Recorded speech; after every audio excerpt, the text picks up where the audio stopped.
گناہوں پہ ہوں شرمندہ، الہی درگزر کر دے۔ تمام ناظرین کو السلام علیکم ورحمۃ اللہ وبرکاتہ۔ صلی علی محمد وعلی آل محمد کما صلیت علی ابراہیم وعلی آل ابراہیم انک حمید مجید۔ اللہم بارک علی محمد وعلی آل محمد کما بارکت علی ابراہیم وعلی آل ابراہیم انک حمید مجید۔ آج آپ کے سامنے سبق نمبر 5 آپ سماعت کریں گے، اسلامی تاریخ اور حضرت آدم علیہ السلام۔ حضرت آدم علیہ السلام وہ پہلے انسان ہیں جن سے دنیا میں بسنے والے انسانوں کی ابتدا ہوئی ہے، یعنی کہ پورے نوع انسانی کے ابا ہیں۔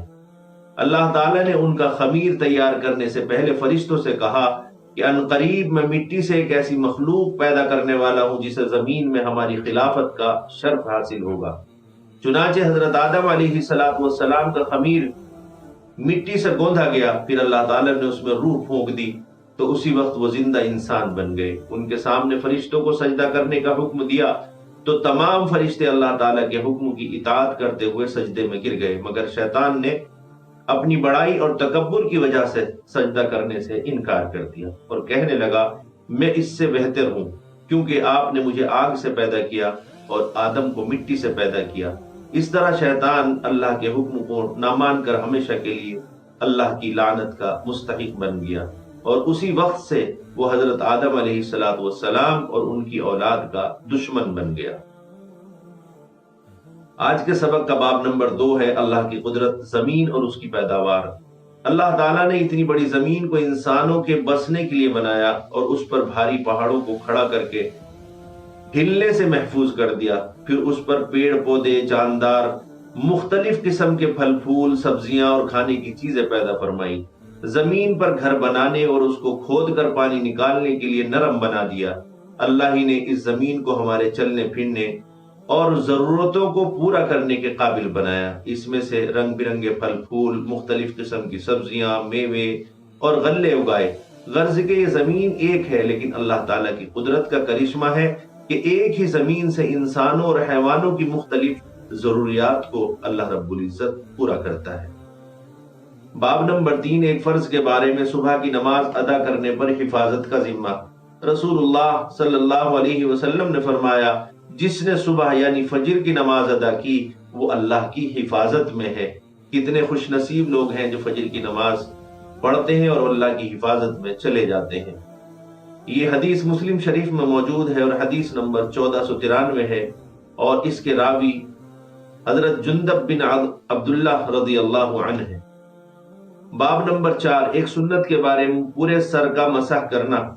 حضرت مقدام بن معد یکرب رضی اللہ عنہ بیان کرتے ہیں کہ میں نے رسول اللہ صلی اللہ علیہ وسلم کو وضو فرماتے ہوئے دیکھا، جب سر کے مسح پر پہنچے تو اپنی ہتھیلی کو سر کے اگلے حصے پر رکھا اور گزارتے ہوئے گدی تک گئے اور پھر یہاں سے لوٹے وہاں تک جہاں سے شروع کیا تھا، یعنی پھر گدی کی طرف سے مسح کرتے ہوئے پیشانی کی طرف آ گئے، یعنی کہ یہاں سے شروع کیا تھا اور پیچھے گدی تک، اس کے بعد پھر ویسے ہی واپس یہاں تک آ گئے۔ یہ حدیث ابو داؤد شریف میں موجود ہے اور حدیث نمبر 142 ہے۔ باب نمبر 5 ایک اہم عمل کی فضیلت، اسلام میں بہتر اعمال۔ ایک شخص نے رسول اللہ صلی اللہ علیہ وسلم سے سوال کیا کہ کون سا عمل اسلام میں بہتر ہے، تو رسول اللہ صلی اللہ علیہ وسلم نے جواب میں فرمایا کھانا کھلانا اور ہر مومن کو سلام کرنا، چاہے تم اس کو پہچانتے ہو یا نہ پہچانتے ہو۔ کتنا اچھا عمل ہے کہ آدمی دن بھر میں کتنا نیکیاں کما سکتا ہے اس عمل کے ذریعے سے۔ یہ حدیث بخاری شریف میں موجود ہے اور حدیث نمبر 6236 ہے، اور اس کو حضرت عبداللہ بن عمر رضی اللہ عنہ نے نقل کیا ہے۔ ایک گناہ کے بارے میں، گناہ کی وجہ سے رزق سے محرومی۔ باب نمبر 6 ہے، رسول اللہ صلی اللہ علیہ وسلم نے فرمایا بے شک آدمی گناہوں کی وجہ سے رزق سے محروم کر دیا جاتا ہے۔ جب انسان گناہ کرتا ہے تو اللہ تعالیٰ اس کی روزی کو تنگ کر دیتے ہیں، اس کا مطلب یہ ہے۔ یہ مسند احمد کی حدیث ہے اور حدیث نمبر ہے 21881. ان ثوبان رضی اللہ عنہ اس کے راوی ہے. باب نمبر 7 دنیا کے بارے میں حلال روزی کماؤ. رسول اللہ صلی اللہ علیہ وسلم نے فرمایا روزی کو دور نہ سمجھو، کیونکہ کوئی آدمی اس وقت تک نہیں مر سکتا جب تک کہ روزی اس کے مقدر میں لکھ دی گئی ہے اس کو نہ مل جائے. لہذا روزی حاصل کرنے میں بہتر طریقہ اختیار کرو، حلال روزی کماؤ اور حرام کو چھوڑ دو. یہ حدیث مستدرک میں موجود ہے اور اس کا نمبر ہے 2134 اور حضرت جابر بن عبداللہ رضی اللہ عنہ اس کے راوی ہے. باب نمبر 8 ہے آخرت کے بارے میں، جہنم میں ہمیشہ کا عذاب. قرآن میں اللہ تعالیٰ کا ارشاد ہے بلا شبہ جن لوگوں نے ہماری قرآنی آیات اور احکام کا انکار کیا، ان قریب ہم ان کو ایک سخت آگ میں داخل کریں گے.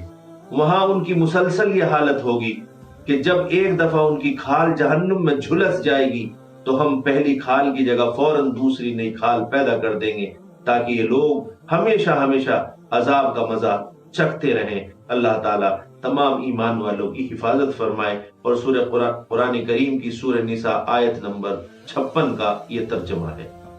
باب نمبر 9 طب نبی سے علاج، بیماری سے بچنے کی تدبیر. رسول اللہ صلی اللہ علیہ وسلم نے فرمایا جب تمہارے برتن میں مکھی گر جائے تو تمہیں چاہیے کہ اس کو پہلے پوری طرح ڈبا دو پھر نکال کر پھینکو، کیونکہ اس کے ایک پر میں شفا ہے اور دوسرے میں بیماری ہے. یعنی کہ اگر وہ گری ہے تو اس کو پہلے پورے اچھی طریقے سے ڈبو دینا چاہیے اور اس کے بعد اسے نکال کر پھینک دینا چاہیے. یہ حدیث بخاری شریف میں موجود ہے اور حدیث نمبر 5782 ہے. اس کے راوی ان ابی ہریرہ رضی اللہ تعالی عنہ ہے. باب نمبر 10 قرآن کریم کی نصیحت. قرآن میں اللہ تعالیٰ کا ارشاد ہے تم لوگ اللہ اور اس کے رسول پر ایمان لے آؤ اور اس مال میں سے راہ خدا میں خرچ کرو جس مال میں تم کو اس نے دوسروں کا قائم مقام بنایا ہے. جو لوگ تم میں سے ایمان لے آئیں اور اللہ کے راستے میں خرچ کریں تو ان کو بڑا ثواب ملے گا. یعنی کہ جو کچھ اللہ نے دے رکھا ہے اس میں سے ان غریبوں کا، ان محتاجوں کا، ان حقداروں کا حصہ نکالنا ہمارے لیے انتہائی ضروری ہے اگر اللہ تعالیٰ سے اس کا اجر لینے کا ہم سوچتے ہیں. تو یہ قرآن کریم کی سورہ حدید آیت نمبر 7 میں موجود ہے. اللہ تعالیٰ سے دعا ہے کہ اللہ تعالیٰ مجھے اور آپ کو عمل کی توفیق مرحمت فرمائے. السلام علیکم ورحمۃ اللہ وبرکاتہ.